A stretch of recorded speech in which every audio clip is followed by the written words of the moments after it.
control.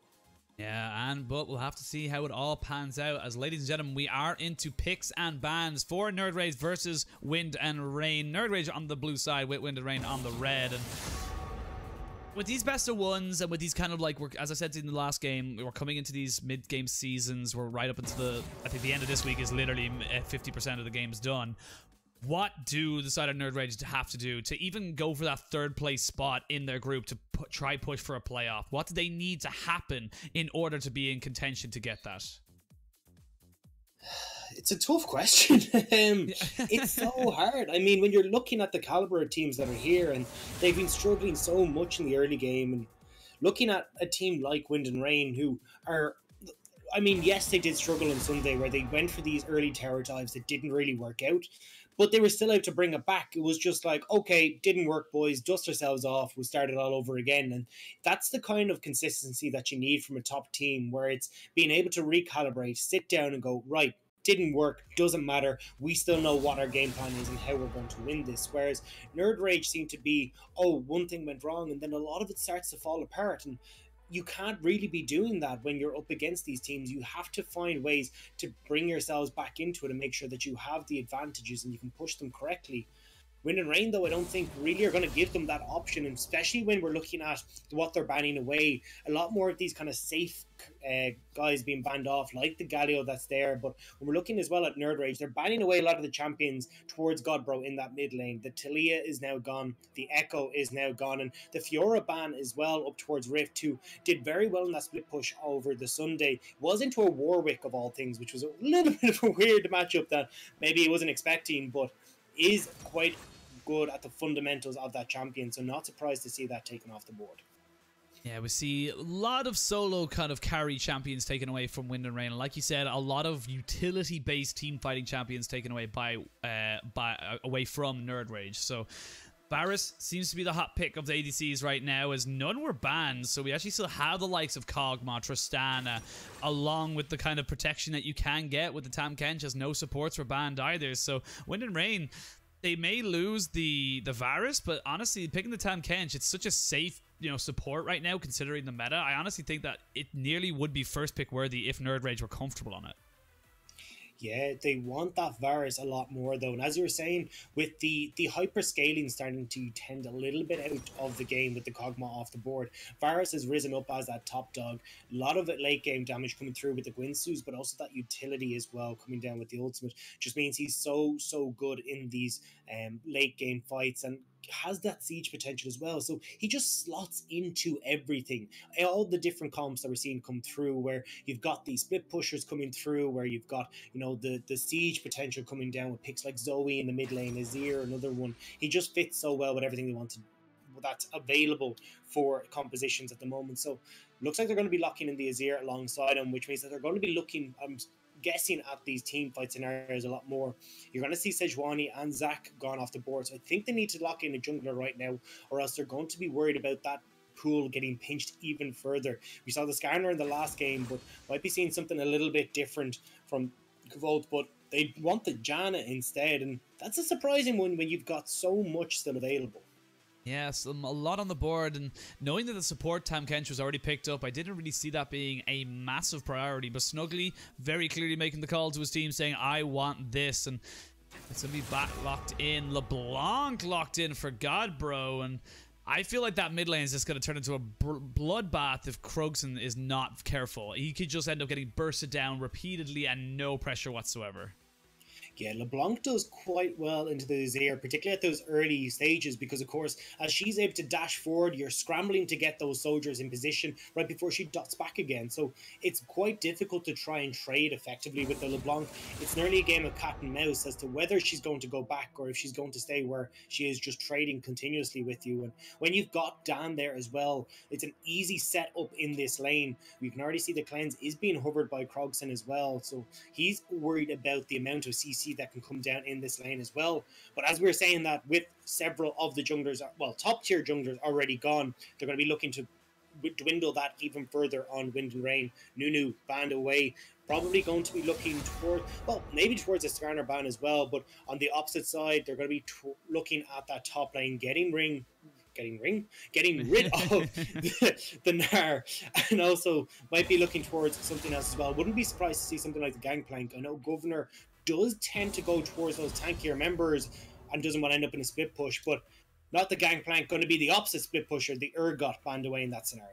Yeah, Kha'Zix was the last ban from Wind and Rain, but they have priority over who they want to pick. Both teams yet to pick a top laner. We're actually going to see Ezreal picked up first by Wind and Rain, so going to leave the counter pick up for Rifty. As we said, Gover, he's good. He had some beautiful moments last week and really did look like he was trying to make something happen, but a little bit of overstepping, a little bit of greed every now and again really hindered himself and his team and just ended up falling apart, unfortunately. So I'm curious to see what he feels comfortable going into this matchup now blind. And there it is. I was waiting for it. Yep. I was waiting. See, I love this Ornn pick. I love it into the Tam Kench because the way that you want to play Tam, of course, is to devour your carries to safety.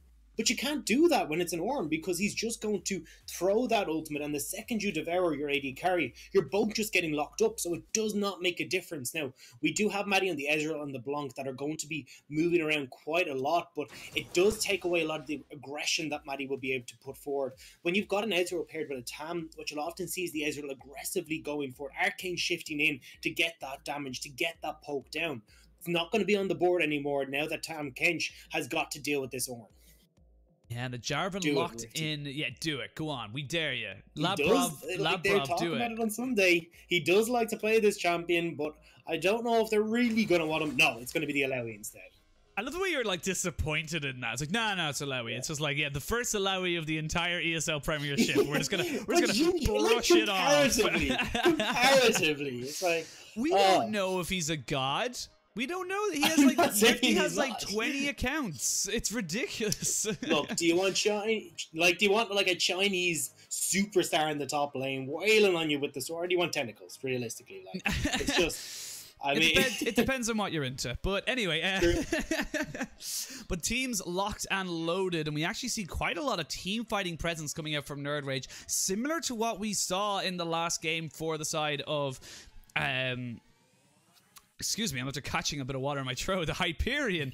And it's all about whether or not they can execute that composition, where on the side of Wind and Rain, they're looking for dominance. They're looking for win lane, win game, and that's kind of the feel you get when you get like an Alawi, a LeBlanc, and even the Ezreal won't be super hard to carry, but at the same time should do fairly decently with the Tam Kench on his side. Like you said, has got the ability to be able to, you know, arcane shift forward aggressively and turn those kind of, you know, maybe potential missteps into kind of potential kills. Yeah, this is going to be tough, though, on the side of Wind and Rain if they do fall behind. Their team fight is incredibly lackluster. The LeBlanc won't really be able to get in to really deal the damage that she wants when you've got the Janna there. You've got the Ornn who's going to be able to get in and be that good engage for the team as well. So you realistically need this Alawi and the LeBlanc to start to get ahead, make sure that they're able to get the pressure down in the lanes, particularly Alawi. The whole strength of this champion is pulling multiple members to her lane, like 2 to 3, throwing down that ultimate and just wailing through them and making sure that that health bar is non-existent after a couple of seconds in that ulti. So we're going to be looking to see if they can achieve that. Not going to be surprised if they do with the way that Wind and Rain have been playing the early game. Their prowess in this stage has just been incredible. Multiple times we see them diving, moving around the map in incredible synergistic ways. So I'm looking forward to seeing what they pull out of the bag this time around. As am I, but ladies and gentlemen, we'll have to wait and see. Let us know who you think is going to take this win. Is it going to be NerdRage with the hashtag NDRWin, or is it going to be Wind and Rain with the WAR win? Let us know in Twitch chat or on Twitter, wherever you guys want to. Use the hashtag ESL Prem as well to join the conversation. But ladies and gentlemen, we are on the riff for the Game 2 of ESL Premiership Week 3 Spring Season 2018. Yeah, and I don't think we're going to be seeing any funny business for a little while with the champions that we're looking at right now. And actually looking Tam Kench as well, picking up that minion dematerializer as well. So they're looking to make sure that they can keep control of those waves at all points in time throughout this game. Again, nothing too crazy coming out from these teams. Fan out, cover the entrances, don't let anyone catch you out, get any kind of free vision. As I say that though, Snuggly gonna know that the Ezreal was there. They don't really get any information back though on the side of War, but nothing lost, nothing, you know, nothing really expended for that. And we actually see Alawi with the the stopwatch as well. So past 6 minutes, that could be a dive potential that she, you know, Rifty might be a little bit afraid of, but at the same time knows that if she can just avoid it, can probably take a double kill from it. And especially when Alawi should have control over that top lane, I wouldn't actually be surprised to see her try and use that teleport aggressively towards the bottom side. You've got LeBlanc as well, perfect for roaming, particularly when we're already saying Azir should be the one struggling to keep his own in this lane. So Wind and Rain have the cards in their favor if they want to make something happen. It's just a case of whether they, well, not whether they want to, but how many of the members they want to join the party in that. Both red butts taken, red buffs even. You know what? We need to see some red butts on the jungle camps. I think that would make them a little bit more interesting. But both red buffs taken, so junglers kind of, you know, on opposite sides of their pathing. You see them at their blues now as well, so we might see a little bit of early lane pressure from both of them, maybe into this mid lane, because I don't imagine either or going for that kind of crazy aggression super early into either the bot or the top, given the lanes they're against. Certainly. I think Dan will be eyeing up Godbro in the mid lane. We're already saying how much CC can come down with that combo, which is why you can see the cleanse on Krogan already. But Rift has taken a visit and a lot of damage in this top lane. Yeah, level 2 of the Jarvan puts himself up there, puts pressure onto Rifty, who now 10 versus 3. Again, nothing amazingly bad, but not exactly the best situation to be in. And Godbro being a little bit, you know, kind of harassed out as well. Should be fine, though, once those corrupting potions start getting a little bit more stacked on. And already having a little bit of an evade there from the Jarvan has been spotted out as well. So they're in full awareness of this whole act happening. They will know that he's getting in. You can see he's just trying to be a nuisance, not able to smite away. That's unfortunate. That right there is a tilter. No, it's over, ladies and gentlemen. It's done. It's done. Like, yeah. Oh, sorry. I'm outie. I have seen challenger players, even diamond players, turn around and say GG next for less. Like, genuinely. it's horrible. The higher you go in ELO in League of Legends, the more salty, and they go, nah, I'm done. Screw this. I don't want to play this game anymore. And it's just like, why? What the hell? But anyway, well, hopefully it's made it to 3 minutes rather than Patrick Rothfuss not making it to the third book, and that's all that Jeez, I did not expect that kind of shade coming out. I'm salty, okay? I want it. I want the book. I don't know what's behind the door. It's just, we'll find out what's behind the door after we find out if Ornn knows what's behind this bush, as Dan found himself, and actually Jarvan's going to find the nice little Sejuani. Has got flash available, so not in real danger right now. Alawi is there as well. Dan forced to flash away. They flash in. Will they get the first blood? They will. Nicely played there, using the terrain to their advantage. And that is a great little move there from NerdRage. Real disrespect from Dan there. Yeah, he was trying to get in to help Rift, but when you've got to try and escape through those tight jungle corridors, it just means that Governor is free to go for so many plays. As I say that, actually, he's going to turn a good chunk of damage back around as Governor ends up getting trapped underneath the tower with the Ghost. Gets a little bit trapped and, you know, not really the best of trades. Is about 10 CS down now, so needs to be a little bit more careful as we wait to see exactly how that lane now progresses. But Dan needs to definitely up his game a little bit. Needs to make sure that he is not the one getting caught out in those situations, because Jarvan just walked up to him. He wasn't even looking at himself. He'd only realized it after he got hit. But the funny thing is, though, in this game, we're seeing all this pressure on the top side of the map. But I was like, ooh, Rift! Oh, Rift, he will die! Governor picks himself up a kill. Raise them up high, Governor. And as they that, though, Godbro gonna go ham in onto this mid lane, but Jarvan was around, and Godbro respects that, backs away, doesn't go for the all-in. But Governor, very well played.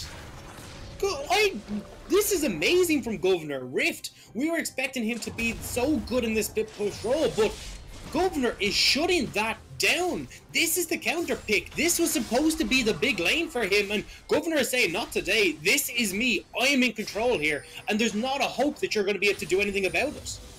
I've actually seen Godbro losing out on CS as well. He seems to be focusing on those kills. Governor has gone back, has picked himself up is Glacial Shroud, so has got a little bit of armor to help him in this lane versus the Kindle Gem of Rift, who's got himself some cooldown and health.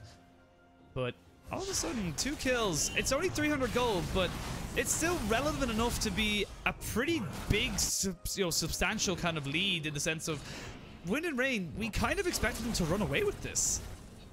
Yeah, I was very excited by the Governor kill until I looked at the CS and was like, oh, okay, actually, they're still kind of even. If anything, that makes me even more excited because he's so far behind. It is going to become a lot more difficult for him underneath these turrets. You can see already that he's taken a good chunk of damage from the Alawi. He'll be able to farm up most of these minions, but he's going to start looking for an early back now, as he is going to be out of corrupting potion stacks. But if Rift can continue to push in these waves, there's no teleport available for him right now. Uh-oh, he's very extended though, and you can see NerdRage see this. They know that they need to do something here. No teleport on Godbro either. They've got the call of the Warforged. They come straight in on top of this. Rift does knock up, does not quite get a kill though, and that's going to be Krogson picking himself up a kill. Nice roam from NerdRage, and that is a little bit of a big overstep from the side of Rifty. He really needed to back up there. Yeah, thought that he would be safe when he had the ultimate available, but when it's 3 members and not just the junglers coming up, he ends up taking way too much damage. And to give him his due, it was a nice dodge on the flag and drag, but it just wasn't going to be enough to keep him safe when there was also going to be Azir making his way up there and securing the kill. So this is going to be great, especially when Azir, we were saying, is going to struggle in this lane a little bit, but even as I say that, he's up a kill. He's got plenty available for him right now, and Godbro hasn't really been able to find his way in.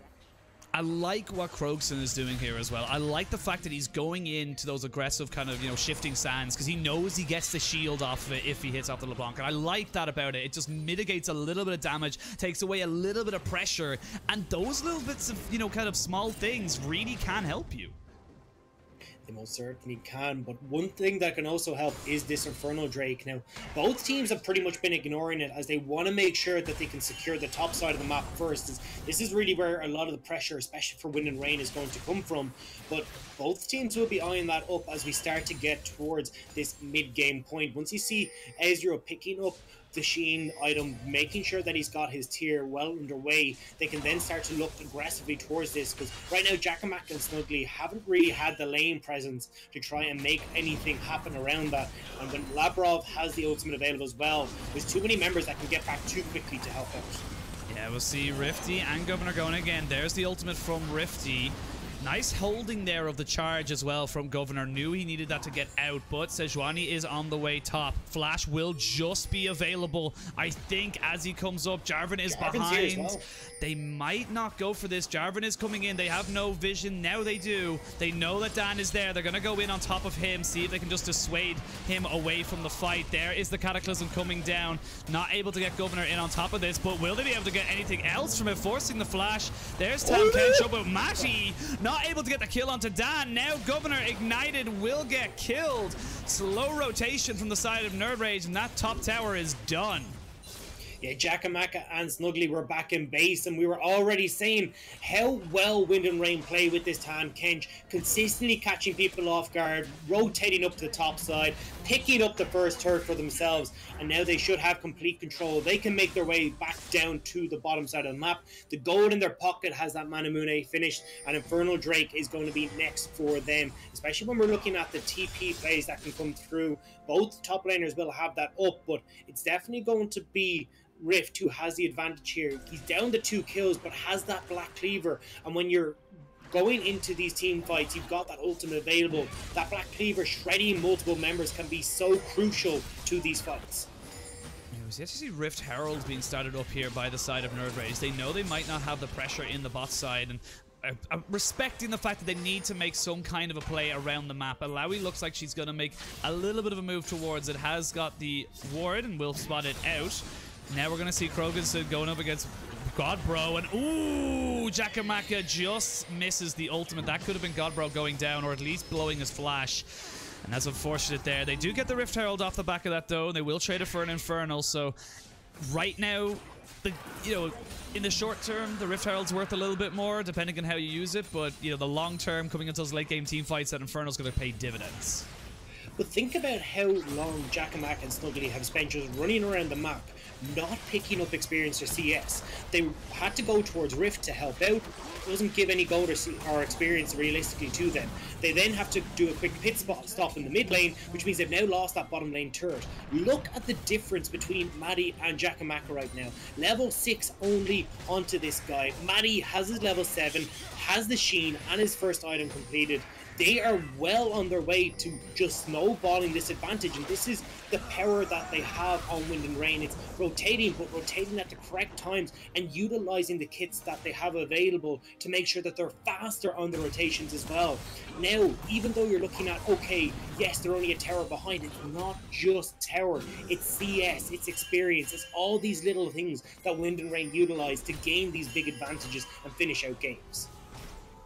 We'll have to see exactly where do NerdRage want to go. They need to try and get Snuggly and Varus some, you know, much needed farm, but I don't think the side of Wind and Rain are going to allow that to happen for free. They've kind of let away a couple of free kills that have put NerdRage into a much better position than they would have been, but honestly, right now, I think Wind and Rain have kind of woken up a little bit. They don't want to let that happen 3 or 4 times anymore, and they're going to really put the pressure down on us. You see Krogson not feeling super safe right now as everyone's starting to come in. As I say that, though, we're actually going to see it engage. There's a nice flash knock up onto Dan. There's the ultimate coming down as well. Cataclysm in, flash, and the way with the Sejuani, and now Governor's in a little bit of a worry, but Godbro gets taken down by Janna and Varus after the fact. They trade 1 for 1. That was on the backside on the bot lane. That was a 3v3 who ends up being really nothing. And ends up backing away, but you're on a ward there, mate. There you go. NerdRage identified that. Oh, Maddie! There we go. No, he's gonna be fine. But this is NerdRage identifying pretty well what War are trying to achieve. They were moving in to get that vision control down to make sure that they can go for the dive on that mid lane turret, ensure that they're safe and able to continue the pressure that's going down. By utilizing the TP that Governor had available, they're able to shut that down, and now it's just going to hold out this game a little bit longer to make sure that they're able to protect it and stop the continuous onslaught that's coming through from Maddie and Labrov in this mid lane. Jackamaka going down to Godbro as well. Not exactly ideal, but Godbro dying on the back end, neither the best thing that could happen either. So both teams, I'd say Godbro will feel it's a little bit more worth considering he's getting the goal versus the Janna. But again, this little kind of skirmishes nearly coming together for the side of NerdRage. They almost had the Sejuani. They almost had Matty, but Labrov proving that this Tam Kench is just such a valuable pick. Being able to pick up, you know, the mistakes of your teammates and bring them to safety is so powerful. But the ultimate for Labrov is completely useless until they get this mid lane turret. They need to try and push this down as quickly as possible, so then they continue the pressure in these side lanes. With both of these towers now down, they need Rift and Godpro to be able to push up and be putting pressure onto the last two tier 2 turrets. Words are really hard for me right now. Tier 2 turrets, triple T's in the bottom and top side of the map. And when they're not able to do that, because there's still the mid lane there, because they can't get that deep vision control down with the mid lane keeping themselves there, they're not going to be able to open up the map as effectively. And right now, NerdRage want to put a complete stop to it. Rift Herald has entered the map and is now looking for the turret. Yeah, they're going to try to push it in. Only going to really be put down for damage is the rest of the side. Oh, as I say that though, might see a little bit of an engage. Godbro going in ham, does pop back to his dissonance. They burn not a lot realistically as Rift was left bot lane, so 5v4 advantage to War. They're gonna get pressure on this as well. Mightn't get this bot tier 2, but they will get a lot of damage onto it. Yeah, NerdRage were just trying too hard to force something there. They didn't really have the control of the wave. We're more worried about that Rift Tower running out, so like, quick, we just throw it down and see what we can get. Instead, it's actually themselves losing out on a little bit of tower damage as well, and the tier 2 tower is going to be way more valuable than that tier 1 for the side of NerdRage. unfortunate for Varus as well. He's sitting on that horrible kind of, you know, 3 items, not quite got the rage braid, and it's just awful, right? As I say that, though, we're going to see a huge engage coming out from War. Cataclysm goes down, keeps everybody relatively alive for a while. Jarvan does go down. Jakamaka, though, picking a kill up onto Ezreal. Here comes the Azir, not quite able to kill off the Sejuani. Dan able to dash away. 1-for-1 trade. That's a little bit of over-aggression there. War not able to be as clinical as we've seen them so far this season. Yeah, this is where they're falling down because they don't have that vision control in a commanding spot. They're now trying to force the plays without knowing where the remainder of NerdRage are, which is why you can see Krogan come in over on the back line. You can see Cavall landing multi-man ultimates across the board as well. So this is where they just need to take it back a step and make sure that they're going to be okay and that they can actually go for these plays, not just try and force them out of because they're so far ahead. And such a strange engage as well. The turret was so low. Surely you just kind of look for the turret at that point in time. But looks like Jarvan just going to take a little bit of hurt there from Rifty. But he knows that someone's coming up. No one there visible on the map. Next dragon will be spawning. It is going to be another Infernal. That would you would imagine would be the next objective for War to go for. They have got pressure in the mid lane as well. I don't know. We're both all over the place right now. Like, it's just, I don't know what's happening. Like, as he said, the Infernal Drain is going to be started up by Dan, who's quickly going to move that out. So then he does not have to worry about Cavall coming over the wall with the steal. It's going to be with Rain though, backing up, still wary of the amount of pressure that can come through from NerdRage, and they'll happily step up to the plate to take this drink. Yeah, we'll see. This might be a fight. They don't want to give this one up. They are going to try steal it with the Ezreal ult. Not quite, though, as Governor gets a 2-man knock-up. There's the Sejuani stun as well. They're going to try and keep him CC'd up with a nice Janna ult, or Janna Tornado, but it's all going to be the LeBlanc coming in off the side of this and wrecking the backline with Rifty. They pick up 2 kills. Everyone else disengages. Jakamaka was completely isolated from that fight. Overall, you would take a Infernal for 2 kills, but what else can War get off of this? I was a little bit nervous at the start of that because of how far away the TP was coming through from Godbro, but yeah, again, Labrov just proving why this Tahm Kench is so valuable. That Devour just so irritating. Yeah, most certainly is. And I was just saying that I was worried about Godbro getting a little bit too far away and trying to make the play happen, but there was actually good damage return coming through from Wind and Rain that was able to dissuade Governor. He's only got that Righteous Glory available, so when he's walking into the Black Cleaver, he's walking into the Sejuani and the Iceborne Gauntlet and the Ezreal, he's going to take quite a chunk to get into these fights, especially with the amount of disengage that can come through from Dan, Matty and Labrov. So they're able to push him back, which gives Godbro enough time to get in and just delete the backline. Yeah, we had a quick look at the gold there as well. 2,000 of that 4,500 gold lead is Matty over Jakamaka. And that's a huge amount for this Ezreal, who will just continue to become an annoyance towards these kind of late game team fights with the poke he's able to put down with the Mystic shots, and definitely a good place for him to be. But kind of something I wanted to point out is, you know, Krogan, he's level in terms of gold with Godbro. He's doing well. He's doing what he needs to do. And honestly, if they could just delete Matty, which they almost did, as I see a flash Governor, gonna be able to back away, doesn't quite get caught out. But as I was saying, if they could delete Matty in these fights, a lot of their potential damage goes down, and you gotta favor NerdRage in those kind of long, extended team fights, just purely for the comp they have. Yeah, the Labrov signature move, though, is pretty much stopping them from finding these fights. Consistently, he is using this Tahm Kench ult to pull them straight down. Actually, oh no.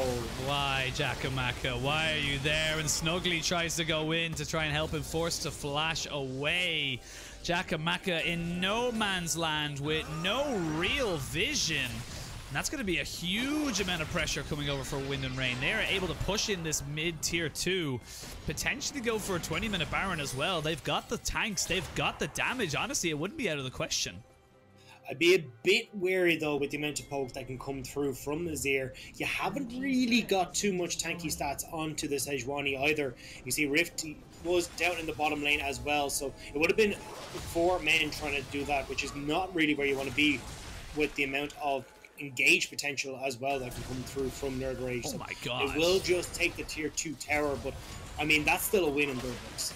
Yeah, that is crazy amount of damage there onto Snuggly. He needs to go back and try and find some kind of armor in the build that he's kind of gone with. It's just half build. He's trying to rush an Ardent and trying to get his Sightstone, and it's not really all coming together. It's kind of all a bit patchy, and having that lack of vision kind of was why Jakamaka got killed. I think that's a bit of a too far pushed. It's a support's fault. It's a support's fault. I'm claiming it now. No, 21 minutes and no Sightstone. No, these things now. Yeah, I mean, either way, the lack of an upgraded Sightstone is certainly not helping. But when you're pushed up that far as well, it's just. He's so desperate to get the farm to try and get back in tune with X-Matty, but they're just not being given the option. Rift constantly split pushing, Godbro constantly split pushing, and this makes it near impossible for him to try and get an answer. He's got to be the one to stop the siege, but they're just scrambling so hard to make that happen that it then offers Lavrov the opportunity to transport his team around the map. I'm going to say right now that if he doesn't have his Sightstone at 25 minutes, that's a bad call. It just is. The vision you can get from that is just so important, especially when playing from behind. And you know what? I like being salty at my supports because ADCs are salty at me all the time, okay? And I do well, damn it. I do my best. No, I do agree. I think it's particularly with the way that Wind and Rain are playing, the extras vision control that would be gained with that extra ward would be quite helpful for them in these scenarios, particularly with the way that Wind and Rain are dipping in and out of vision all the time. It's very similar to a lot of the top tier teams are playing Galio, where you dip in and out of vision control in the mid lane to start to have the enemy team scramble in case you go to make a play. And it's in a lot of situations, it's the fear of the play more than the actual play itself that can cause them to make mistakes. And this is exactly the way Wind and Rain are trying to make this happen. But they have started the play. They're now in the top lane, and NerdRage are nowhere to be found. Yeah, they have got someone scrambling up though. Wave was not quite there, and you can see Rift just being able to put so much pressure, being able to do so much now that he's got that Death Stance, mitigating a lot of that damage into burn damage, means that he doesn't get bursted down at all. Perfect vision control over this Baron. You feel like Wind and Rain, if they can just find an opportunity, they will take it, and the map is their oyster. This is a slow game coming through from Wind and Rain, trying to see if they can crack the base, but the longer this continues, the further NerdRage are going to start to build up the items that they need. Yes, there is a big gold lead, but the longer this continues to go, as we go towards 4 items, and this isn't going to matter as much, and it really is on Wind and Rain to start putting the pedal to the metal, because if they can't, they're not going to find themselves in an advantageous position. The team fight from NerdRage is far superior to their comp right now. They need to make sure that they're actually able to crack the base, and right now NerdRage are not giving an inch. Yes, they're losing out on these objectives, but that's the correct call here. It's to make sure that you don't go further behind, walking into your jungle blind and running into Dan or Rift or Godbro, who will just pick you apart. Yeah, as we see, Godbro off on the Baron side, the dragon, or the Infernal Dragon I should say, went down, so they picked up some vision control there, and it's not that big of a deal losing Infernal, like you said. It is only one versus 2, so effectively only 1, if you want to break it down like that, so not a huge problem for the side of NerdRage, but it's still going to definitely hinder them a little bit. This Ezreal really starting to hurt as Matty just keeps scaling up. Yeah, just to clarify, it's not that the Inferno won't hurt. It is most certainly going to be helpful for Wind and Rain, but you've got to make a call here. It's where do we commit our vision control? If we think that Wind and Rain have gone towards that Drake, cool, we can go get our vision control around Baron, and that's what NerdRage need to be more worried about, is a very quick Baron attempt that can come through from Wind and Rain, and they're not aware of it, which is why we're seeing them consistently moving up into this top side and just ignoring, to most extents, the bottom lane. Rifty on an island of his own as Governor really has to try and go for this, try and do his best. As we say that though, Godbro goes in on Croxton, they trade fairly evenly, As the side of Wind and Rain look for that tier 2. Now they're aggressing. Now they're looking for plays. Now, as you said, they're kind of getting on their bikes and really going for something right now, as Rift does end up going in against Governor, and it doesn't even take any damage. Like, it's just such a disgusting time for Governor right now. He hasn't got that much armor at all. Actually, he's only got the Ninja Tabby, so he's just going to get punished by this. And honestly, the pressure is so big, they might be able to take this tier 2. Yeah, they might be able to. Rift has now popped the ultimate, so he's going to be trying to keep himself safe. Will be able to force multiple members down there, but this just means Wind and Rain are free to go aggressive in the mid.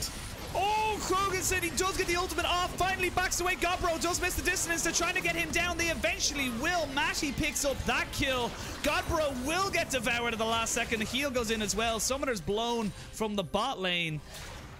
And in the end, it ends up being a 1-for-none trade, as that little small misstep, that's all it really took, and they capitalized so hard. That's going to be a Baron. Yeah, I love watching Matty on this Ezra when paired with Labrov's Tankeng. The aggression that he's able to put forward is immense, and it's eventually going to be the team of NerdRage that crumble to it. Krogson ends up going a little bit too far forward, tries to make the hero play and get the Emperor's Divide, the Shurima Shuffle to put them back under the tower range. Maybe that's the answer, but not able to connect, not finding his purchase, and gives over the Baron. Yeah, Baron now, you would feel, would be Wind and Rain looking for huge pressure, as Godbro goes in, is going to find Snuggly, gonna get the flash out of him. That damage! Oh my god, Godbro! That's not fair. You're not allowed to do that. He's Snuggly. He's supposed to be all warm and cuddly, and instead you're just like, yeah, he's dead. He's gray screened. He's like, that's not fair. But it's looking pretty dismal for the side of NerdRage. They need some kind of a huge misstep from Wind and Rain, but with the protection that you have from the the Ezreal having a dash, the LeBlanc having a dash, the Labrov, even if someone does completely over misstep, having that Devour, it's just not really such a there's not really many opportunities for them to actually get something from this, and slowly but surely they've been whittled away. Rifty back into this bot lane, looking to use this Baron buff to try and pick up some more some more towers, and it's just not going well. Oh my god. This is exactly it. Almost all members are protected in some way. You're going to be looking at Godbro, who's so sneaky, able to jump around constantly. It's going to be near impossible for them to try and go aggressive on him. In the mid lane, you've got Dan and Maddie are backed up by Labrov. That makes it near impossible for them to go for the engage there as well. And when you've got Rift in the bottom lane, he's so tanky with that ultimate that he will be able to survive anything that NerdRage throw at him, because he's going to have Labrov and probably Maddie or Dan making his way down there the second they try and make that play. So everyone on the Wind and Rain lineup is protected, but the towers for NerdRage are not. Right now, they're falling like flies. Bottom lane turret gone. Tier 2 in the top lane is gone as well. And again, Wind and Rain are crushing through NerdRage's defenses. Yeah, the Azir turret brought up. That's actually the first one I've seen all game, as Godbro picks up Snuggly on the backside. There's the Shurima's Ascension gone.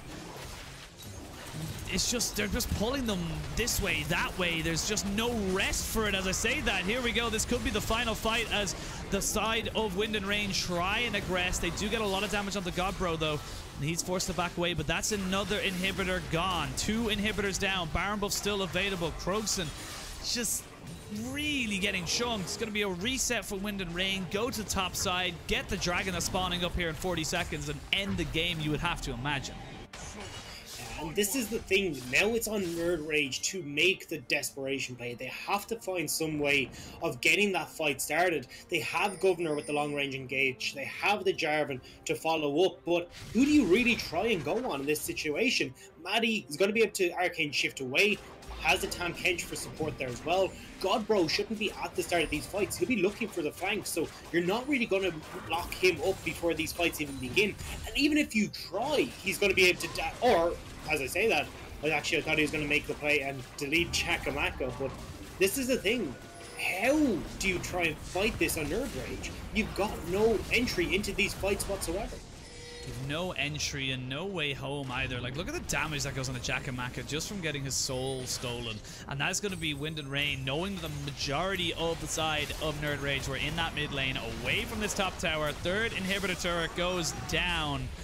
Gobro looking for blood. Gonna find a little bit of a chain onto the Jarvan. Gonna try and get a double chain there on the Jakamaka. He gets rooted. He's not quite dead yet as the rest of the ultimates from NerdRage come in, but they're just being negated. There's just no damage with Varus taken out of the fight. The Azir was taken out earlier as well. Jarvan falls, and that is going to be the game. Wind and Rain, slow and steady, had a couple of weird moments in the early game, but they come out swinging. And Matty, 7-1-3, carrying them to victory, along with some pretty clever play there from Rifty as well, keeping the pressure in the bot lane. All the turrets have fallen, all the structures are dead. Wind and Rain looking pretty strong. Yeah, this is just continuously how Wind and Rain are winning these games. They go in, they have the game plan, and it's someone on